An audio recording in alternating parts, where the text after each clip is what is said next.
Rússia é acusada pelo Ocidente de usar a fome e a segurança alimentar como uma arma na guerra contra a Ucrânia. E a Cúpula das Américas, o encontro dos estados americanos, que aconteceu em Los Angeles, fracassou de certa forma e mostra que há uma rachadura na liderança dos Estados Unidos no continente.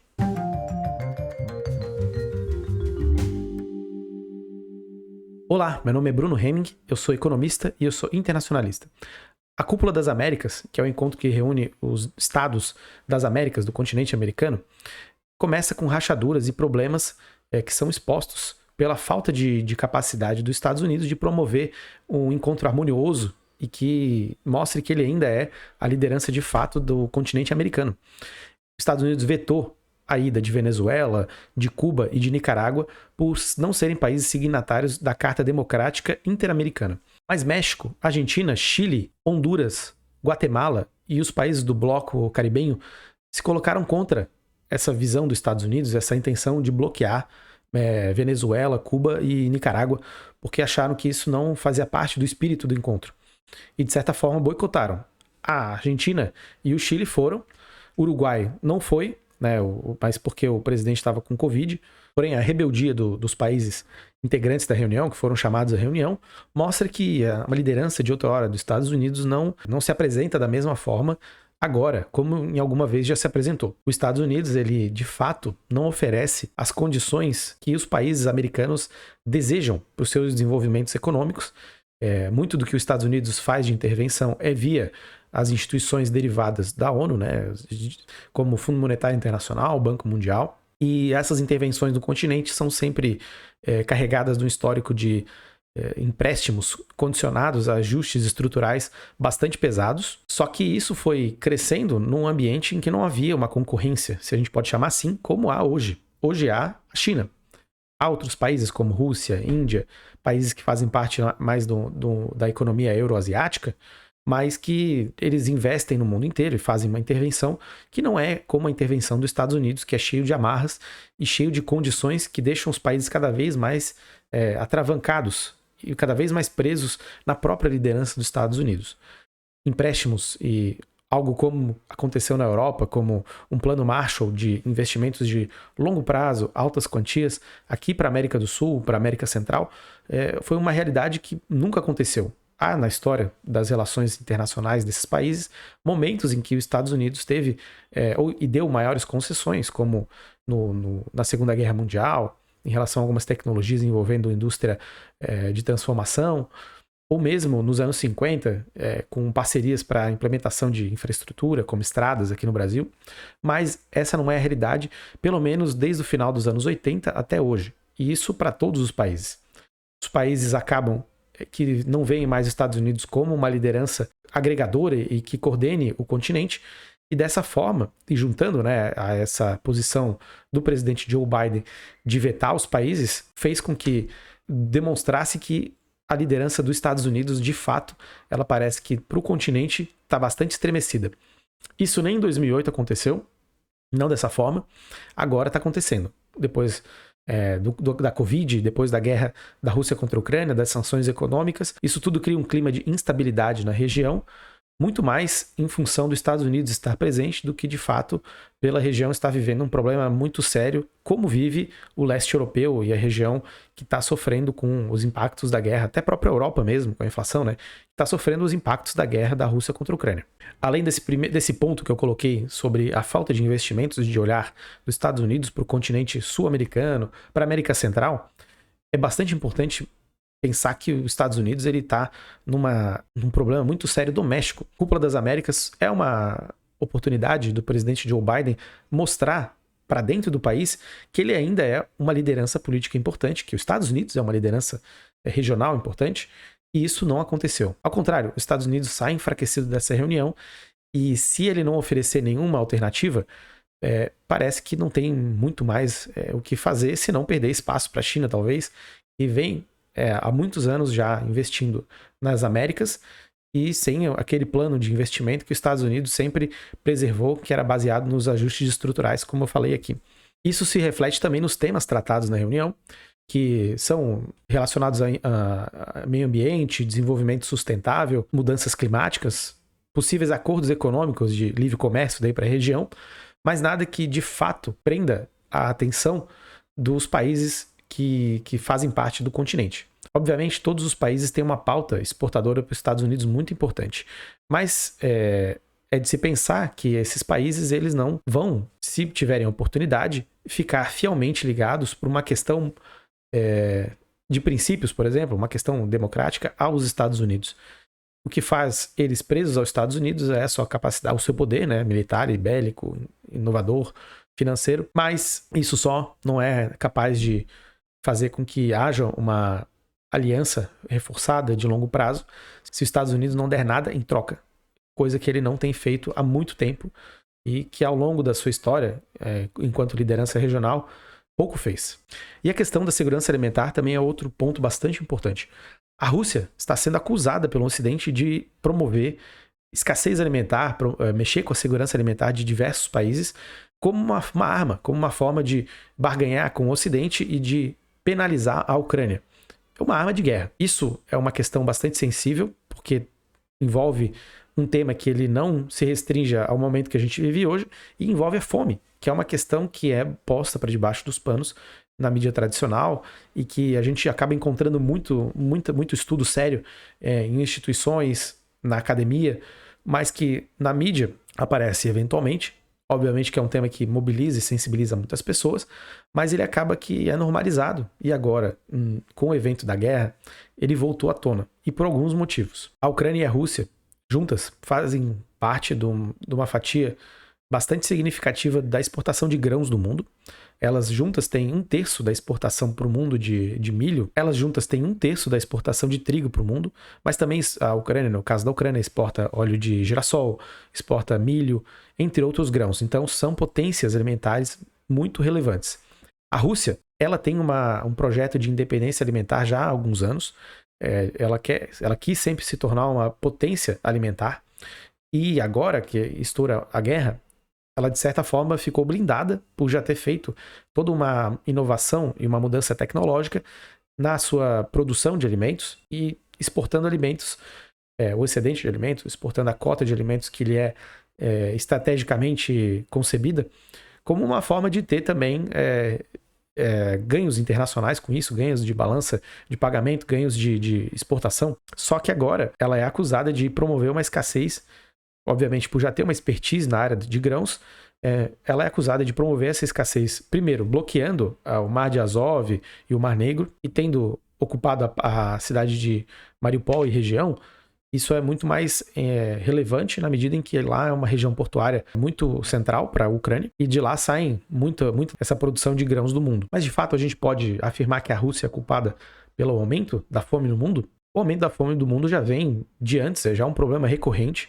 Isso acontece por diversos motivos. Existem os motivos que são eventos naturais que fazem com que haja escassez de alimento. E aqui a gente não pode esquecer de uma coisa importantíssima, que a questão ambiental, né? A mudança no clima faz com que esses eventos, entre aspas, naturais, sejam cada vez mais recorrentes. Então, há também uma intervenção do homem da forma como a gente vive aqui no mundo, né? E há causas políticas também. A história há evidências disso, de que má administração ou vontade política provocaram fome. Só que agora a gente tem que olhar para a questão da seguinte forma. O que está acontecendo lá na Ucrânia? Na guerra da Rússia contra a Ucrânia.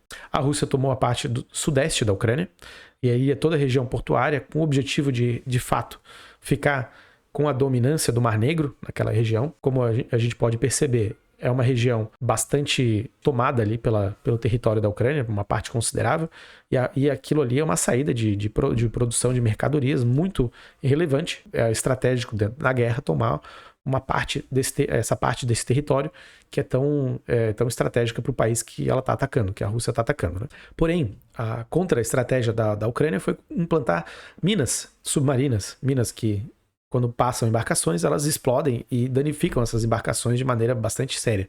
Com essas minas, a Rússia diz que não pode trafegar e, dessa forma, os portos ficaram fechados por muito tempo. Ontem, no dia 7/6, né, hoje eu estou gravando no dia 8, mas ontem, em Berdiansk e Mariupol, foi liberado, né, a exportação. A Rússia diz que está pronta para exportar os grãos ucranianos. Dessa forma, diminui um pouco do impacto que isso causa em outros países do mundo. Segundo a Deutsche Welle, a Rússia, de fato, está usando os grãos e a exportação de grãos e a fome como uma arma para colocar pressão na Ucrânia e para colocar pressão na Europa e no Ocidente. E a preocupação da Europa é com o aumento do preço dos bens e principalmente dos alimentos e da energia. E isso cria todo um clima de revolta política, né, que se reflete em eleições e revolta social. Há que se levar em conta também que as sanções econômicas fazem parte dessa contabilidade aí de elementos que levam o preço dos alimentos.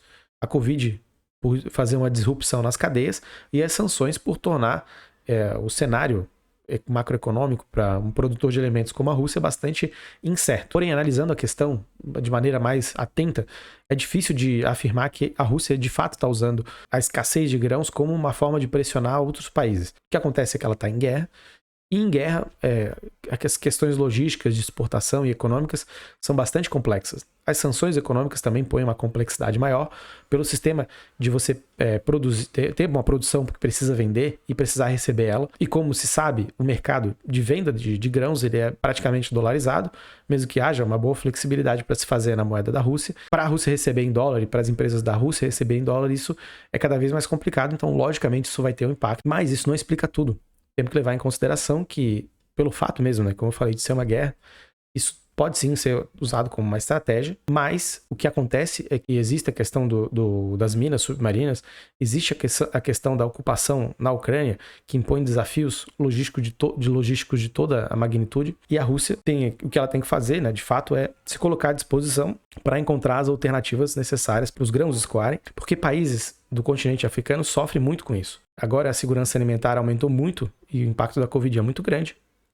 O preço dos alimentos aumentando, ele piorou muito mais isso. E Somália, por exemplo, tem 340 mil crianças numa situação de desnutrição severa. E a cada minuto a gente tem morte de 25 mil pessoas no mundo por causa de fome, ou sofrendo impactos. A fome, obviamente, é difícil de você contabilizar o número de pessoas que morrem de fato, porque muitas morrem de doenças decorridas da fome, ou de questões como as que eu falei, relacionadas às mudanças no clima, né? As chuvas severas que destroem plantações, questões de deslizamento, entre outras, que impactam a logística e a produção de alimentos. Mas a estimativa é essa, é uma estimativa bastante confiável e joga na nossa cara o problema que a fome é. A Somália, que é o caso que eu trouxe, ela é um caso ainda pior no sentido que ela importa da Ucrânia e da Rússia 92% do seu consumo de grãos. Ou seja, a guerra e o aumento do preço dos alimentos impacta profundamente aquele país e traz consequências humanitárias bastante ruins, bastante tristes. A preocupação do bloco europeu, dos países do Ocidente, é, como eu falei, a questão da energia e dos alimentos aumentando. Isso provoca bastantes problemas. O aumento de preço dos alimentos teve uma participação bastante importante, por exemplo, na Primavera Árabe, né? Em revoltas sociais que, se a gente pegar na história, aconteceram por causa de escassez de alimentos ou impossibilidade das pessoas terem uma condição mínima de alimentação. Então isso é uma preocupação para países mais pobres, mas também é uma preocupação para países ricos, que obviamente a inflação derruba muitos governos, ela é um problema muito sério. Falta de alimentos por causa de inflação ou por mais escassez, isso gera também revolta social bastante pesada. E esse mesmo bloco europeu diz que tem alternativas, como o Canadá e a Índia, por exemplo, que exportam trigo e outros grãos.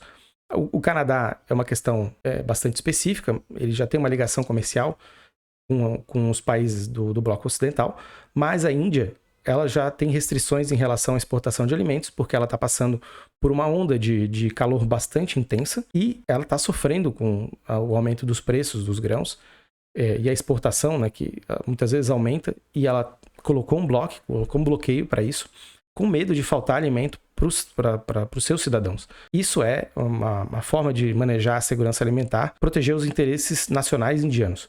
Então, talvez a solução do Ocidente esteja um pouco fragmentada, um pouco dificultada por esse cenário de total incerteza em relação à segurança alimentar. E a gente vai precisar ver o que vai acontecer de fato. E para fechar a questão da Rússia, como eu falei, é difícil a gente bater o martelo e dizer que a Rússia está fazendo de propósito e usando isso como uma barganha sem pensar em nenhum outro estado. A verdade é que, da mesma forma, a guerra continua e as armas chegam na Ucrânia, a Ucrânia continua resistindo, e os acordos de paz eles são totalmente barrados por agora. O objetivo do Ocidente, dos Estados Unidos principalmente, é fazer com que a Rússia saia humilhada da guerra. os esforços de paz, até por ambos os lados, eles estão sendo muito diminuídos. E isso impacta na vida das pessoas. Isso faz as pessoas morrerem de fome. Então a questão é muito mais complexa. As questões logísticas envolvendo ali a exportação de grãos, elas têm que ser resolvidas de fato. A Rússia já levantou uma possibilidade de fazer por Mariupol e região. A Ucrânia também precisa, de certa forma, se organizar para fazer com que saia os grãos das regiões onde ela ocupa. E se o problema for as minas submarinas, que isso seja retirado, porque tem prioridades, né? A prioridade maior são as pessoas, não as estratagemas militares e artefatos que vão poder ser implantados lá. E se necessitar de uma mobilização internacional, que seja para defender esse ponto que é de extrema importância. Mas é isso, acho que vale também o apelo da gente olhar para essas questões com mais carinho e também a gente ficar atento no que vai acontecer nessas negociações para não perder o foco dos pontos que são importantes. Há interesses envolvidos de ambas as partes, não há santo em nenhum desses dois lados, mas a gente precisa olhar a questão da forma como ela é e não como a gente gostaria que fosse. Mas é isso por hoje. Eu aproveito também para pedir a participação de vocês aqui no canal, deixa um comentário, deixa um like, se inscreve no canal, que é bastante interessante fazer esses vídeos e tratar problemas às vezes que não são tão abordados pela mídia, e eu faço questão de trazê-los aqui e de colocar eles em discussão. Mas deixa a sua opinião, fale aí o que você acha, e até a próxima. Tchau, tchau.